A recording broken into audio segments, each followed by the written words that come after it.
Imagine this. It's the year 2040, and humanity's reach has finally extended beyond the cradle of Earth. In just 2 decades, the United States has experienced a renaissance in space exploration, becoming an undisputed leader in the cosmos. Think about it. From 2030 to 2035, we didn't just return to the moon. We colonized it. We built settlements, created a new frontier right in our celestial backyard. But that was just the beginning. High above the lunar surface, a magnificent structure took shape. A massive space dock, a gateway to the solar system. And just now, in 2040, the final beam has been placed. Construction is starting on the Ares 1, the starship destined to carry the first humans to Mars. While we were building in lunar orbit, our robotic pioneers were already on the red planet, tirelessly constructing a habitat for our arrival. Why? Because it's in our nature to explore, to push boundaries, and to build a future among the stars. Did you hear what the U.S. government just said?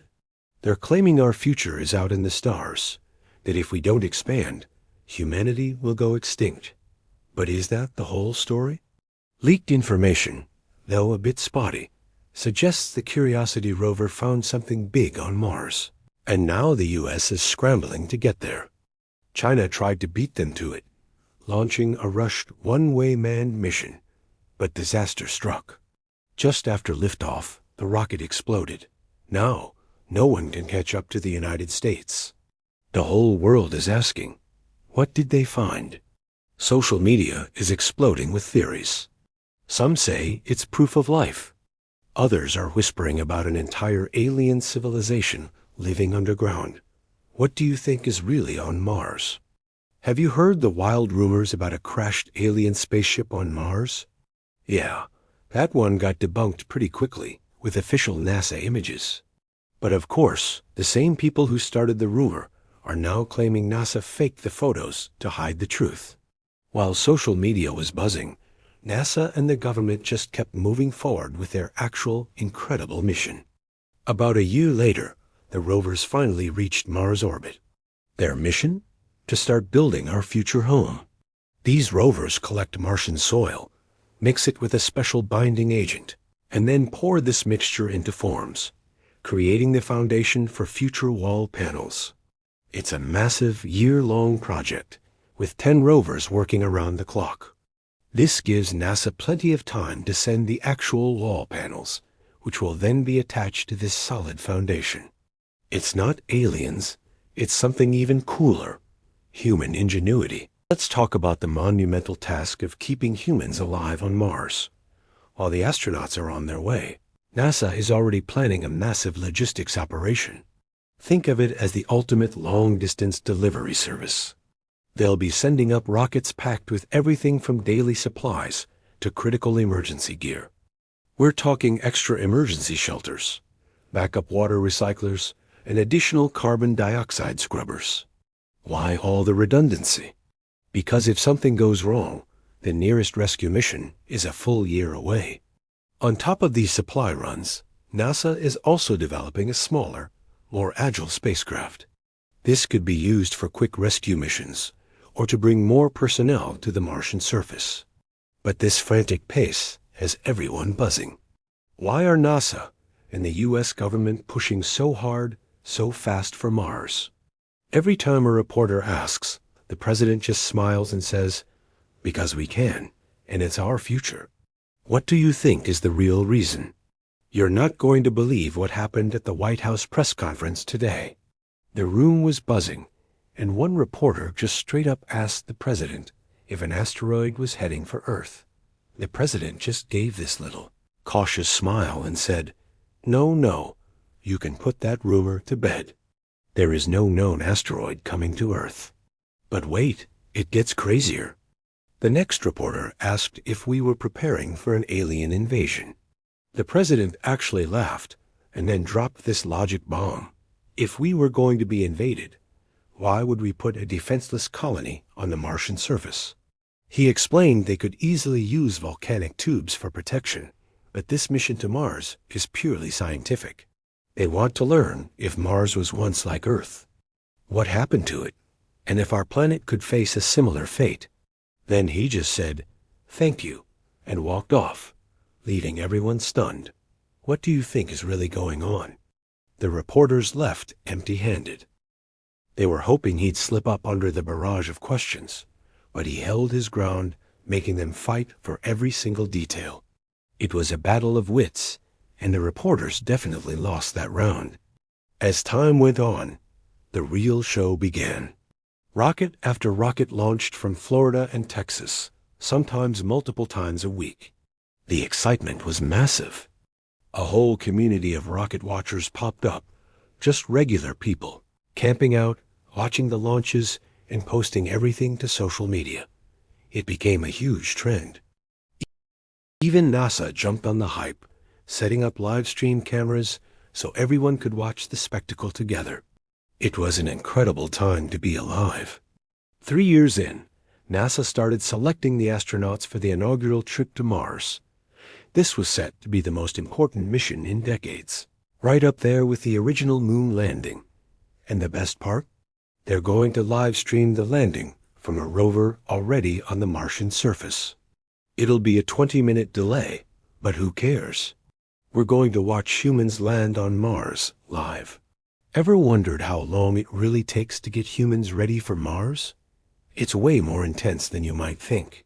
First, just watching them land is a trip.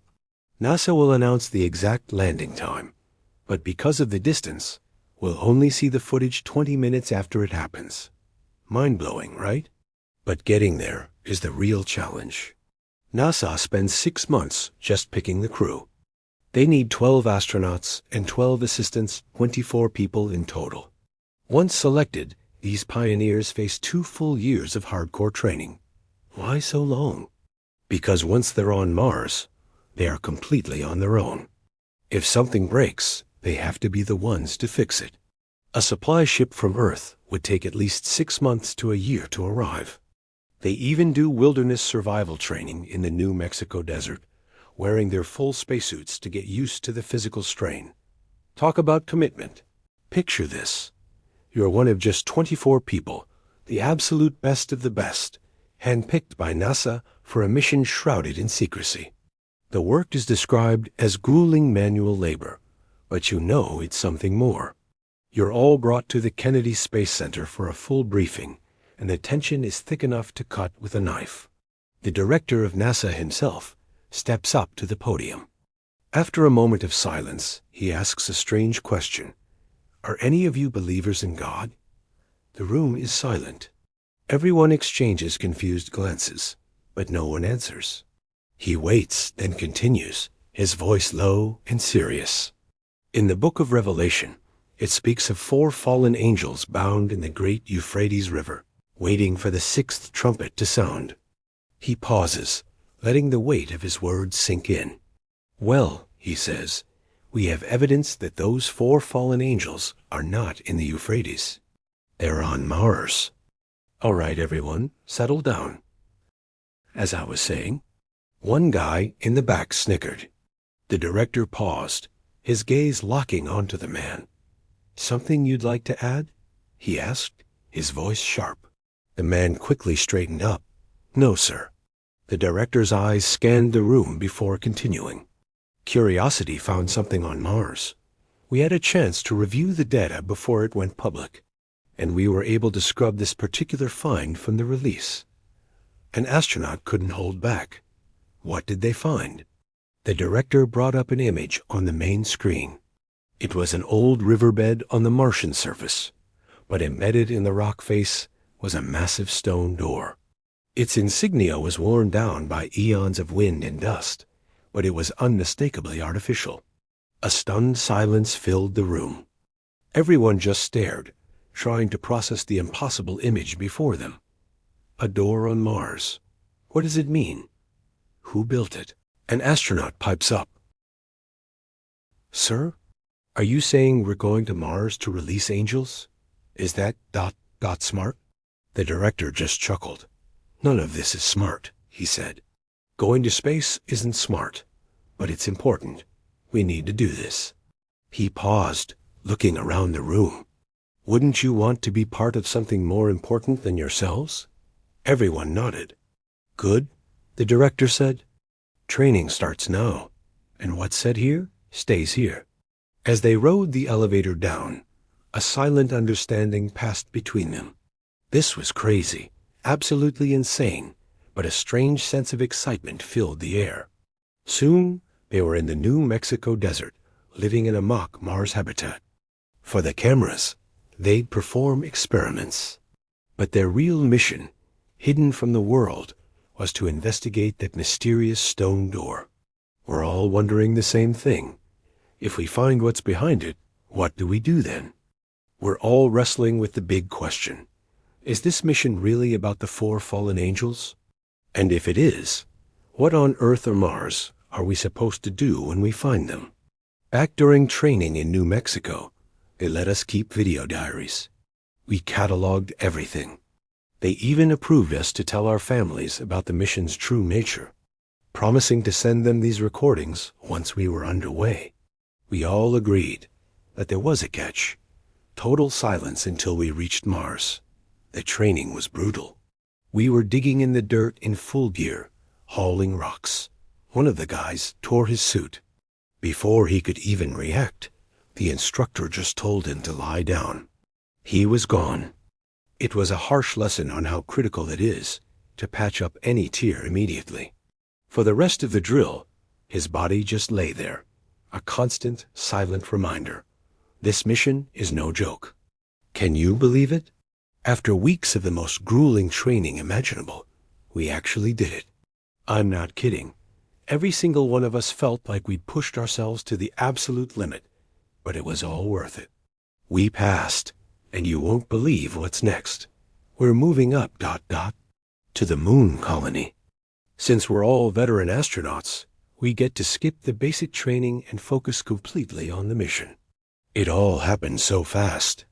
1 minute we were finishing our last exercise. The next we were packing our bags, heading back to Kennedy Space Center. We could only take a few personal items. The rest gets locked up until our return. The excitement is unreal. We're actually preparing to go to the moon. This is the moment we've all been working for. Imagine this. You've just landed back at Kennedy Space Center, and within a month, you're on a rocket again, this time heading for the moon. But this isn't a victory lap. It's the final, most intense test. Once you arrive at the moon colony, you and your crew are immediately isolated in your own habitation unit. Your only contact is with mission staff. For an entire year, your life is a relentless cycle of training, 6 days a week. Your 1 day off isn't for relaxing. It's for sleeping, recording messages to loved ones back on Earth, and catching up on chores.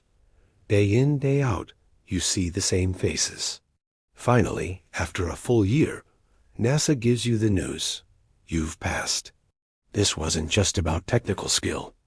It was a grueling psychological experiment to see if you could handle being stuck with the same people day and night. Because on Mars, there are no replacements. If you can't get along, the mission is in jeopardy. Imagine living with your crewmates for years, becoming not just a team, but a family. For the first Mars-bound astronauts, this was their reality. They had everything figured out, from shower schedules to meal times, operating like a perfectly well-oiled machine. With only 6 months left, the excitement was electric as they watched their ship, their future home, perform its final shakedown cruise around the moon. Finally, the day came. The ship was declared flight-worthy, and the green light came from NASA. A full week was spent packing every last supply, every piece of equipment needed for their new life.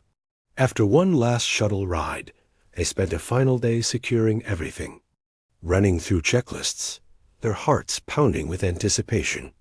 Addressing the world one last time, they received well wishes from every corner of the globe. And then they were off.